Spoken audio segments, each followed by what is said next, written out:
अगर आप किसी भी एग्जाम की तैयारी कर रहे हैं तो ये टॉपिक बहुत ही महत्वपूर्ण है, क्योंकि रामसर से सभी एग्जाम में हमेशा प्रश्न पूछे जाते हैं। मतलब एक स्थानीय झील या दलदली जमीन को अचानक से अंतर्राष्ट्रीय स्तर की मान्यता कैसे मिल जाती है, ये समझना बहुत जरूरी है। बिल्कुल। और पर्यावरण को गहराई से समझने के लिए भी ये जरूरी है। इस पूरी व्यवस्था की शुरुआत अगर देखें तो 2 फरवरी 1971 को हुई थी। अच्छा, 1971 में? हाँ, ईरान का एक शहर है रामसर। ये कैस्पियन सागर के एकदम तट पर बसा हुआ है। वहां ना दुनिया भर के पर्यावरणविदों ने पहली बार ये महसूस किया कि ये जो आर्द्र भूमि होती है, मतलब दलदली जमीनें या वेटलैंड्स जिन्हें हम कहते हैं, वो कोई बेकार की जमीन नहीं है। सही बात है। हम अक्सर दलदल को तो बेकार ही मानते हैं। वही तो, बल्कि ये पृथ्वी के सबसे महत्वपूर्ण इकोसिस्टम में से एक है। इसीलिए इस पूरी संधि को ही रामसर कन्वेंशन कहा गया। और है ना, इसीलिए हर साल 2 फरवरी को विश्व आर्द्रभूमि दिवस भी मनाया जाता है। हाँ, वर्ल्ड वेटलैंड्स डे। तो अगर हम भारत की बात करें तो वर्तमान में कुल 99 रामसर साइट्स हैं। और आंकड़ों पर गौर करें तो 20 साइट्स के साथ तमिलनाडु पहले स्थान पर है, जबकि उत्तर प्रदेश 12 साइट्स के साथ दूसरे स्थान पर है। हाँ, और यूपी के एग्जाम्स में यही 12 साइट्स सबसे ज्यादा पूछी जाती हैं। एकदम। तो इन 12 साइट्स को केवल एक लिस्ट की तरह रटने के बजाय हम इनके महत्व और एग्जाम वाले फैक्ट्स को एक सीक्वेंस में समझते हैं। तो 1 से लेकर 12 तक चलेंगे। शुरुआत करते हैं नंबर 1 से, जो राज्य की नवीनतम साइट है, शेखा झील बर्ड सेंचुरी, जो अलीगढ़ में है। हाँ, शेखा झील। इसका महत्व न सिर्फ इसलिए नहीं है कि ये यूपी की सबसे नई या लेटेस्ट रामसर साइट है, बल्कि इसका सीधा संबंध सेंट्रल एशियन फ्लाईवे से है। सेंट्रल एशियन फ्लाईवे, ये क्या होता है? ये एक तरह का हवाई मार्ग है जिसका इस्तेमाल साइबेरिया और मध्य एशिया से आने वाले लाखों प्रवासी पक्षी करते हैं। मतलब जब ये पक्षी हिमालय पार करके भारत आते हैं ना, तो उन्हें तुरंत भोजन और आराम चाहिए होता है। अच्छा, तो शेखा झील उनके लिए एक स्टॉप ओवर पॉइंट का काम करती है? बिल्कुल, एकदम सही समझे। इसे तो मतलब एक बहुत लंबे अंतर्राष्ट्रीय हाईवे की तरह समझा जा सकता है। जैसे जब कोई गाड़ी हजारों किलोमीटर चलती है तो उसे बीच बीच में रेस्ट स्टॉप या ढाबों की जरूरत होती है जहां ईंधन भरा जा सके। हाँ, ढाबे वाला उदाहरण एकदम सटीक है। शेखा झील प्रवासी पक्षियों के लिए वही रेस्ट स्टॉप है। अगर ये झील ना हो तो वे बेचारे अपना सफर पूरा ही नहीं कर पाएंगे। और एग्जाम्स में इसे याद रखने के लिए अक्सर एक ट्रिक इस्तेमाल होती है। शेखा झील सबसे नई डील अली ही शेख होते हैं। अरे वाह, ये ट्रिक तो बहुत बढ़िया है। हाँ, यहाँ नई डील का मतलब नवीनतम साइट से है और अली से अलीगढ़ को जोड़ दिया गया है। ये मेमोनिक्स ना एग्जाम की प्रेशर में बहुत काम आते हैं, लेकिन कई बार परीक्षक भौगोलिक नामों का इस्तेमाल करके एक ट्रैप भी बनाते हैं। जैसे हमारी साइट नंबर 2 पटना पक्षी विहार, ये इसका सबसे सटीक उदाहरण है। पटना नाम सुनकर तो तुरंत बिहार राज्य का विचार आता है दिमाग में। बिल्कुल, और छात्र यही गलती करते हैं। असल में ये उत्तर प्रदेश के एटा जिले में स्थित है। अच्छा, एटा में है। हाँ, ये नामकरण ऐतिहासिक रूप से स्थानीय मान्यताओं या पुराने गांवों के नामों पर आधारित होता है, लेकिन भूगोल के एग्जाम में ये क्लासिक ट्रैप बन जाता है। ऐसे ट्रैप से बचने के लिए भी एक सरल ट्रिक है, पटना वाला एटा में, बस इतना याद रखना है। हाँ, ये काम करेगी। इसी तरह की एक और चुनौती ऐतिहासिक स्थानों के बदलते नामों के साथ भी आती है। तो हमारी तीसरी साइट है नवाबगंज पक्षी विहार, जो उन्नाव में स्थित है। इसे याद रखने की ट्रिक भी बता दीजिए। हाँ, इसे नवाबों की ऊंची नाक, मतलब ऊंची नाक से उन्नाव, ऐसे याद रखा जाता है। लेकिन इसका ऐतिहासिक पहलू ज्यादा जटिल है ना? हाँ बिल्कुल। असल में 2015 में इसका नाम बदलकर शहीद चंद्रशेखर आजाद पक्षी विहार कर दिया गया था और फिर 2019 में इसे रामसर साइट का दर्जा मिला। मतलब एग्जाम में यहाँ से तो दोहरे प्रश्न बन सकते हैं। परीक्षक नया नाम देकर पुराना नाम पूछ सकता है या जिले का मिलान करने को कह सकता है। एकदम सही। तो हमारी चौथी साइट है पार्वती अर्गा, जो गोंडा जिले में है।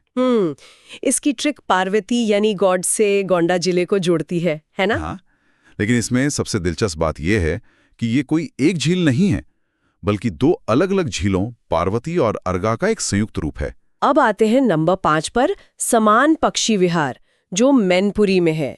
इसकी ट्रिक है समान अधिकार ही मेन बात है। हाँ, मेन बात से मैनपुरी। ये साइट विशेष रूप से सारस स्क्रीन के लिए प्रसिद्ध है, जो अपने आप में एक बहुत ही संवेदनशील पक्षी है। जो हमें छठी साइट पर ले आता है रायबरेली का समसपुर पक्षी विहार।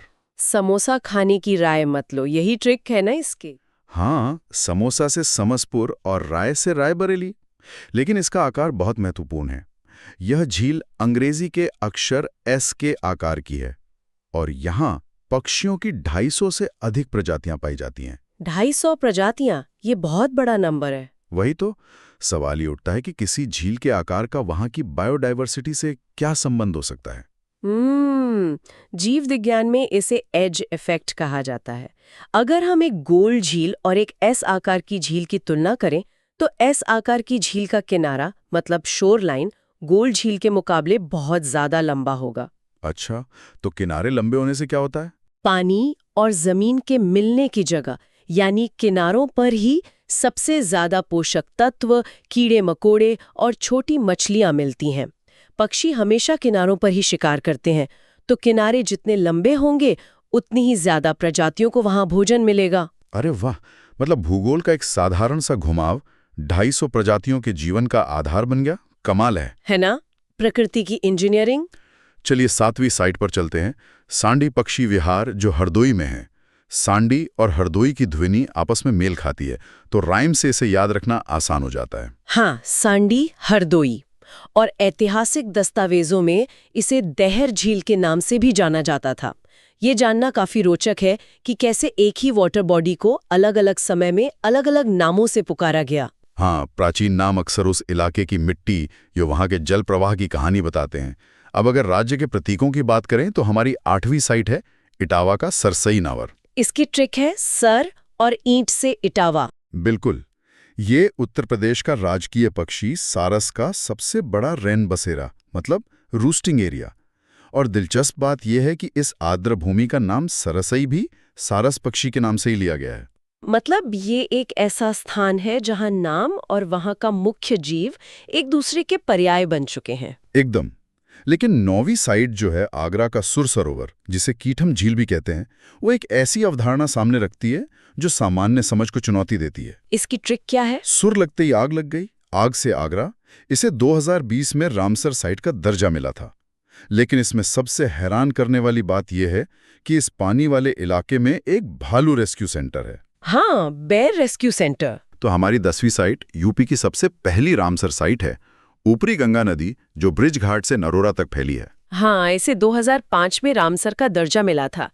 इस क्षेत्र में गंगा नदी का प्रवाह ऐसा है जो अपने आप में एक पूरा इकोसिस्टम लेकर चलता है। और इस इकोसिस्टम की सबसे बड़ी पहचान रिवर डॉल्फिन है ना? बिल्कुल।